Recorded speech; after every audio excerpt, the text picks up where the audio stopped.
Halo semua, nama saya Ido Bagus Madewa Kamardika. Pada video kali ini, saya akan mendemokan proyek UTS saya tentang Laravel.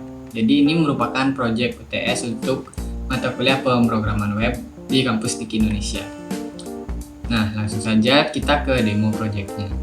Untuk membuka proyeknya, terlebih dahulu kita harus mengaktifkan exam PP kita. Dimana di sini saya sudah mengaktifkan Apache, MySQL, sama FileZilla. Sebenarnya Apache dan MySQL itu berdua itu saja diaktifkan sudah cukup, tapi di sini saya mengaktifkan ketiganya. Nah, kalau sudah aktif di exam PP kalian, sekarang kita buka command prompt atau CMD. Caranya kita buka start menu, ketik saja CMD, kemudian enter. Pertama, kita harus menyalakan Composer. Jadi sebelum memulai proyek Laravel, kita terlebih dahulu menginstal Composer pada komputer kita. Waktu itu saya menginstal Composernya di directory C. Nah, kalau kita membuka CMD untuk pertama kali, itu kita berada di C user my ASUS. Nah, gimana caranya kita kembali ke directory C? Itu caranya kita ketikkan cd titik-titik. Nah, ini artinya kita kembali ke directory yang sebelumnya. Jadi kalau kita ketik cd titik-titik, maka kita akan berada di users. Nah, sekarang kita enter. Nah, dia sekarang berada di users. Kita ketik cd titik-titik sekali lagi untuk masuk ke C. Nah, kalau sudah, tinggal kita ketik Composer. Enter. Nah, ini Composer sudah terbuka.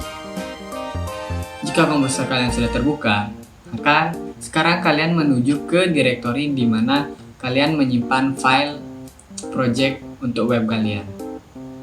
Di mana saya di sini menyimpannya di folder exam pp, htdocs, dan blog. Nah, itu tempat saya menyimpannya. Untuk mukanya kita bisa ketik cd exam pp /terbalik, kursornya nutupin, cd exam pp /terbalik htdocs /blog. Nah, enter.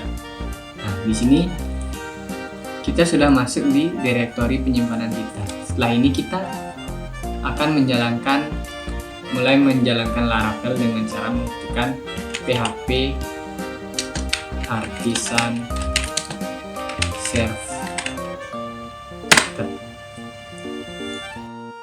Nah, PHP Artisan Serve ini fungsinya untuk menghidupkan server Laravel, dan kita bisa buka project kita melalui link yang tersedia di CMD ini.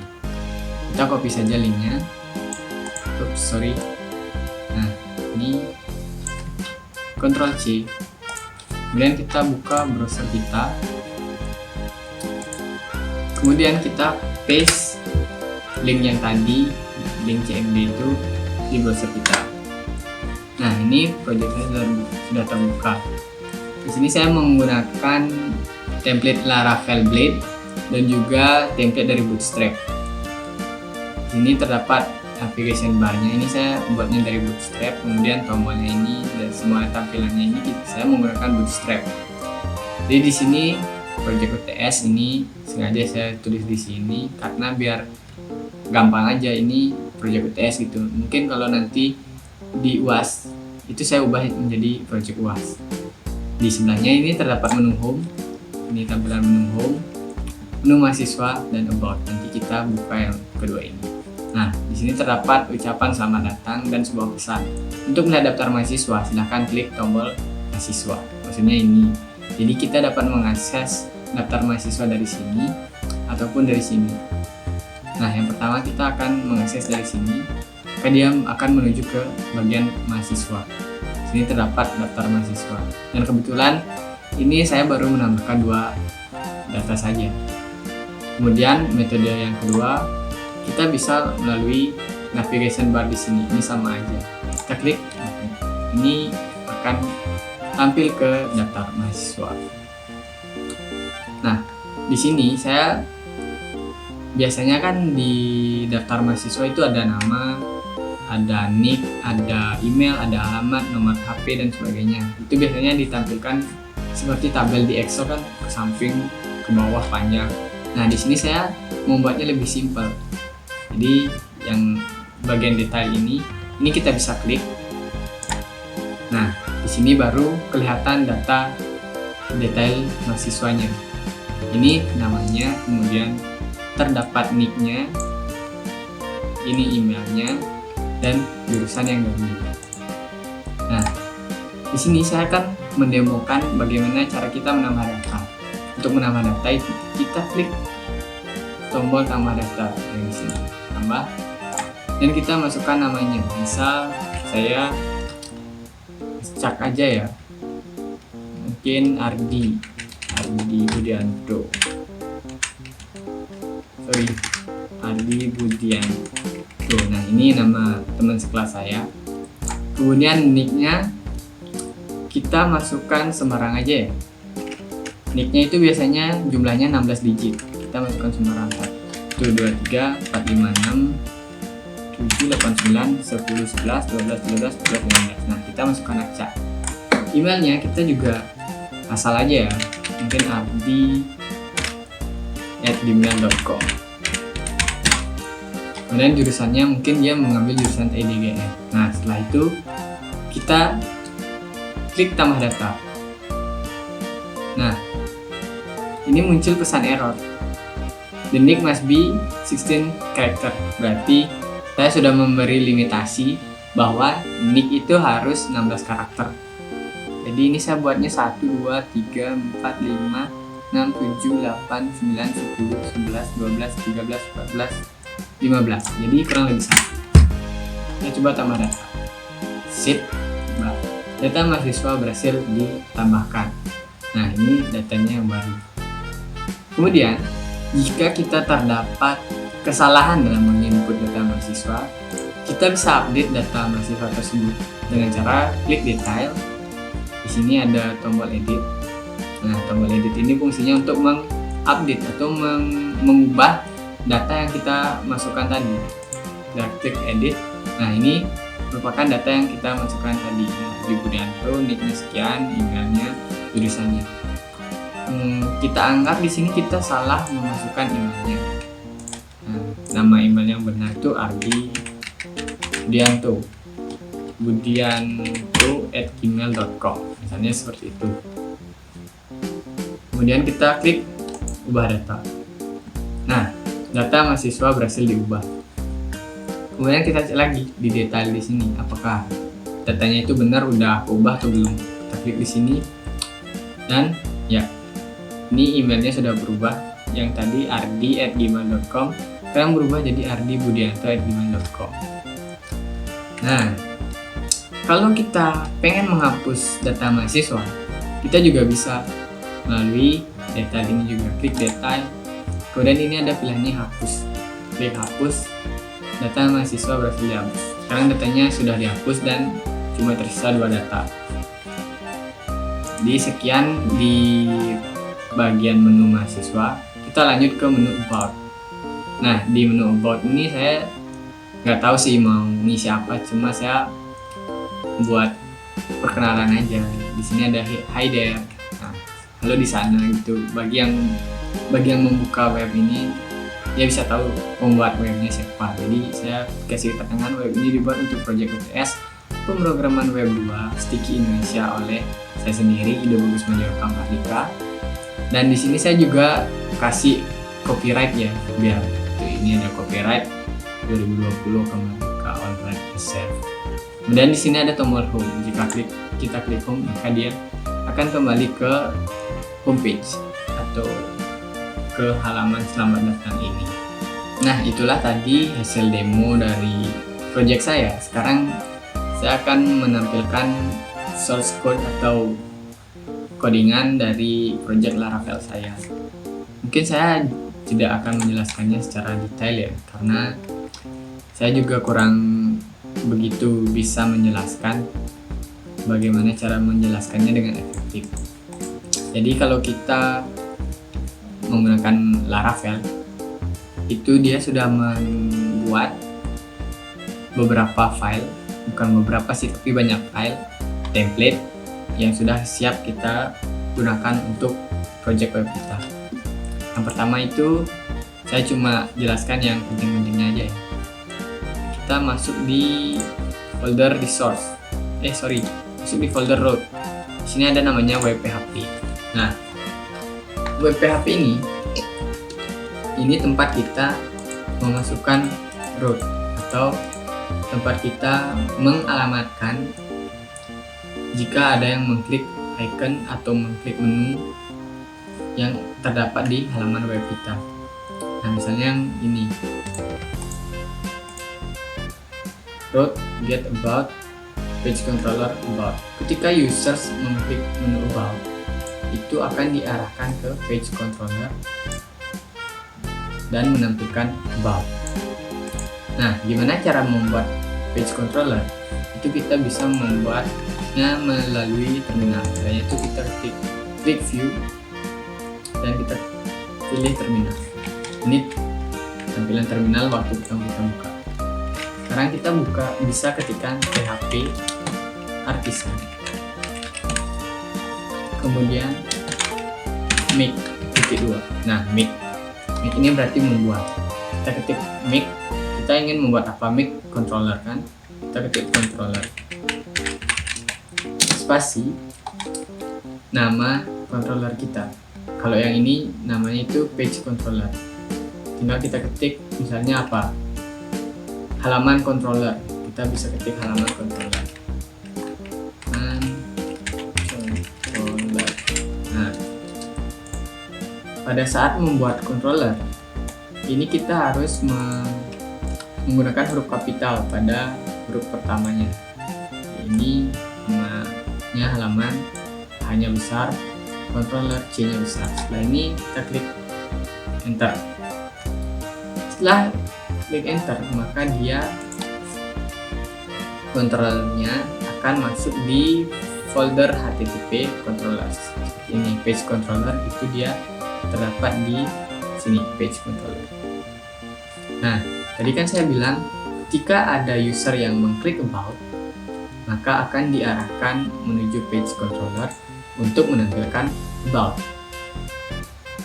Kita sekarang masuk ke page controller bagian about. Nah, ini. Setelah sampai di page controller, dia akan menampilkan about. Di sini isinya about itu dia menampilkan about lagi. About yang mana? Jadi saya sudah membuat satu tampilan about di mana dia itu disimpan di folder resource view. Nah, di sini ini terdapat about. Nah, yang ini dia. Apa isinya about di sini? Isinya adalah menu about yang di sini. Nah, ini isinya itu dimuat di sini.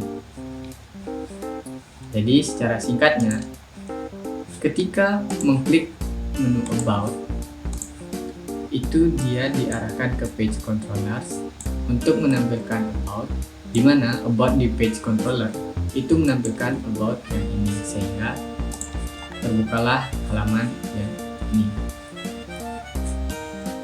Kemudian untuk mahasiswa, atau di sini saya gunakan students ya, karena di Laravel itu dia sifatnya jamak sama tunggal. Jadi dalam bahasa Inggris kalau jamak itu ada huruf S-nya di belakang.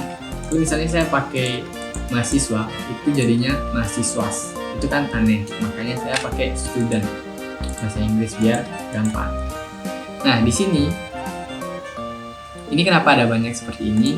Ini pertama saya buat satu-satu rootnya, dan setelah saya nonton video tutorial ternyata itu bisa disederhanakan dengan cara seperti ini. Ini maksudnya gimana? Ini contohnya yang pertama. Ketika ada users yang mengklik students, ini students itu maksudnya mahasiswa yang di sini. Jika ada yang mengklik mahasiswa ini, dia akan diarahkan ke student controllers untuk menampilkan indeks. Student controller ini itu saya buat di terminal. Caranya sama seperti tadi. Terminal. Caranya sama seperti membuat page controller. itu PHP artisan make.2 controller spasi nama controllernya student controller. Kemudian saya menambahkan beberapa metode. Itu caranya kita tambahkan di saat membuat controllernya ini. PHP artisan make controller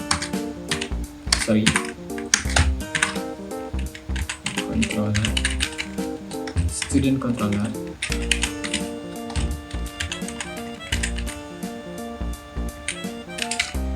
Kita kasih minus R dan minus M.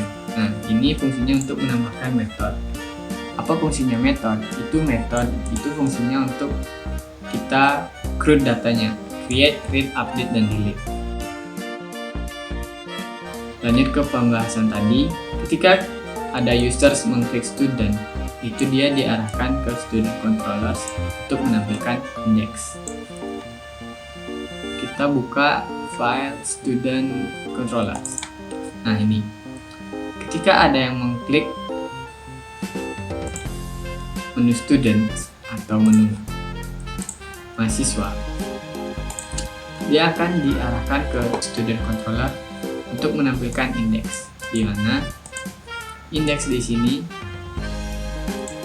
saya tampilkan student all. Ini artinya semua data yang terdapat di folder di tabel student itu ditampilkan, di mana return view ini dia akan menampilkan data yang terdapat di folder student, nama filenya index. Sama seperti tadi itu dia tempatnya di folder view. Nah, di folder view ini awalnya cuma ada file seperti ini. Jadi saya menambahkan file students dan menambahkan index. Index itu isinya codingan untuk menampilkan data di sini. Maaf ya, mungkin agak jelimet.